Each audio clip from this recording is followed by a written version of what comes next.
Oh, get out of my way. Okay, hello everyone. Just let me pause and I'll get set up. All right, so let's say I have this type of problem where someone is going over a ramp. I know that the ramp is 1 meter high and 1 meter long, so it's rising at a 45-degree angle. And I know their speed as they hit the ramp is, let's say it's 10 meters per second. All right. What I want to be able to do to calculate what that parabola, because we know that this is going to be a parabola. It will start at a 45-degree angle, and it will go something like this. Now, 10 meters a second is very fast to go on a skateboard. That's like, that's going to be about 36 kilometers an hour, I believe. So pretty darn fast, but not unachievable, especially if you had a hill or something. You go faster than that. I think so, yeah. So anyway, we'd expect if you went off a ramp that's like 45 degrees and you were able to get that acceleration vertically to go that way, that you could go pretty darn far. What would you guess? How many meters far could you go here? Launching 1 meter into the air, and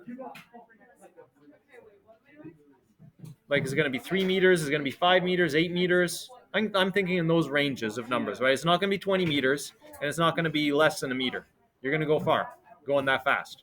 So let's figure out how far. What we want to do is we want to take this 10 meters and do some trigonometry on it to find how fast you're moving upwards and how fast you're moving forwards, and separate your horizontal movement and your vertical movement. So let's do that. So what we will have in this case is a hypotenuse that's 10 meters per second. And that's going to be composed of, this is 45 degrees, opposite and adjacent here. Let's call this my y speed and my x speed, okay? And now in this case, because we chose 45 degrees, they're going to be the same, because sine 45 is the same as cosine 45. So let's find first what our vertical speed would be.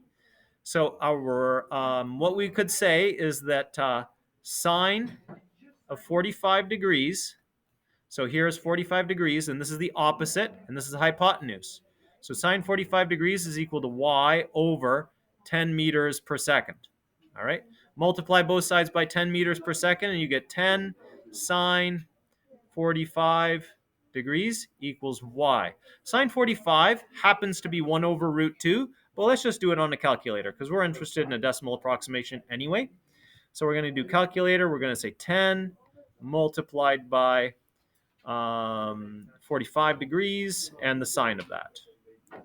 So that's 1 over root 2, and then we say equals. It's 7 meters per second in the vertical dimension. Okay. So here we go, 10 meters per second in the vertical dimension. So y is equal to, 07. We'll keep a 1 decimal place, we'll be fine. 7.07. So 7.1 meters per second vertically.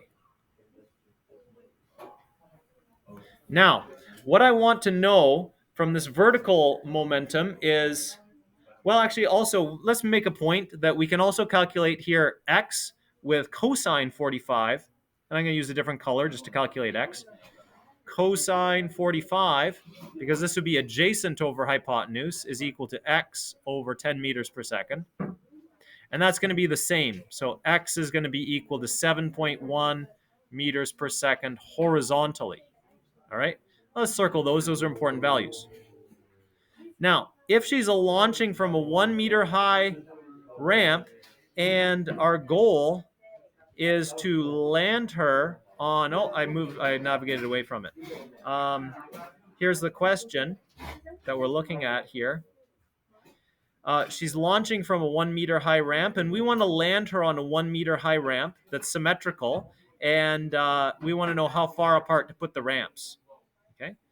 If we calculate how long she will be in the air, that will give us her hang time. And if we multiply her hang time by how fast she moves horizontally, that will give us the horizontal displacement that she'll make between 1 meters high to 1 meters high. So let's go ahead and calculate our hang time. How long will this skater, who's launching from a much slopier ramp and going 10 meters per second, how long will this skater be in the air? Well, on the Earth, we have gravity, and it's downwards at, so we can say this, negative 9.8 meters per second squared, or meters per second. Okay. When we put that into quadratics, we've already seen some where we have like an f of t, some function of time, is equal to negative 4.9 is our a value for these. Why is that? It happens to be half of this, and that will make a lot of sense in calculus. But in this case, what we want to find is, when will this 7.1 meters per second go to 0? So what we would do is create a function here that adds 7.1 meters per second, and this would be our b value. That's our initial speed. This is how fast, if we were to graph this, and we could put plus 1 here, but we're going to cancel that out anyway. So we're just going to have this as plus 0. We're going to have a c of 0.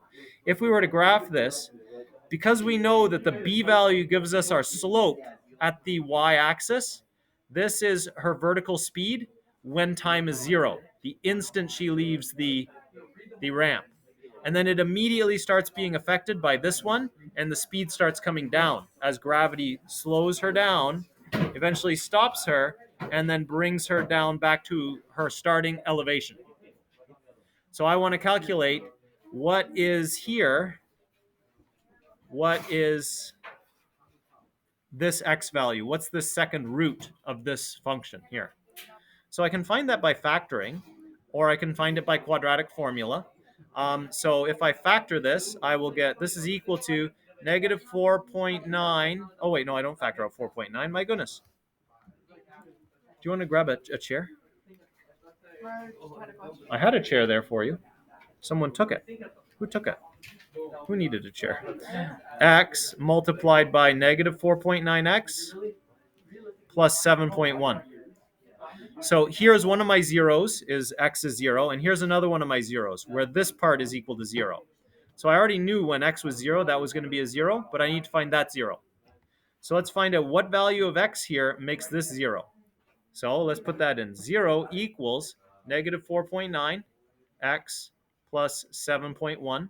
And I move this to the other side, so 4.9 x equals 7.1. All right, let's divide both sides by 4.9. Gives me x is equal to 7.1 divided by 4.9.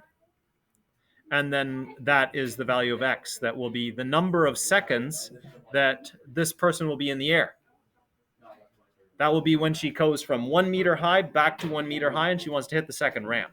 All right, so 7.1 divided by 4.9, let's get a decimal approximation.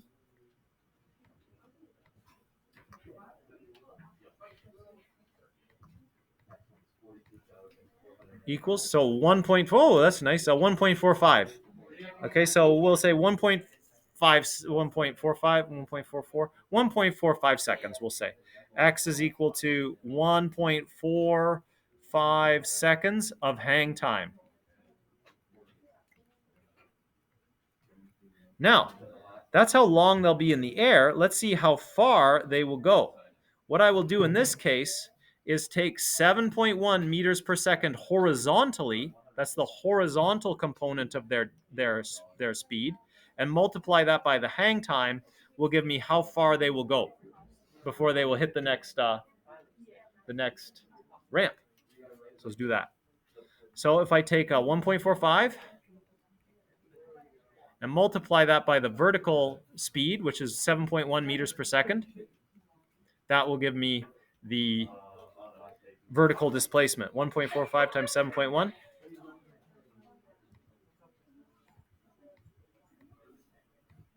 So they will go 10.3 meters. 10.3 meters. Now the example in the problem set is a slightly lower speed and a slightly lower angle. So we would expect them to go shorter, but not a whole heck of a lot shorter. That's why I'm confident in my number. And that yours is like one decimal place different makes me think somewhere there's a decimal place that got lost. Was this your method, or did you do something else? I did something similar, very, very similar. Okay, cool. I'll take a look at that in just a moment, but let me just wrap up here. So action, that is how you take on problems like this one, where we want to know where to put the next ramp. That would tell us the vertical distance that they have to go. And then you can also use your vertical equation here if you want to calculate. So how far apart should the ramps be? We've only done that. How many seconds of hang time? We've done that. But find a quadratic function that models the trajectory. Okay, that I can show you how to do, but already you've got 2 points. This point, that point. All you need to do is find the vertex, and you'll do that with your vertical displacement function. I'll show you where that value is. It's right there. Find how high she goes at the maximum. Oh, that's the wrong side of the pen. Find how high that is, and that will be the vertical elevation of the vertex here. And you just split the distance between those two, and that would be give you 3 points to put your quadratic through. And then you can create a picture of this in Desmos with an animated skateboarder. So again, this is the actual correct answer to this problem. And this is what the skateboarder looks like as she goes through that parabola. That's 1 second of hang time. Okay. Any questions? Ask me in the chat or by email.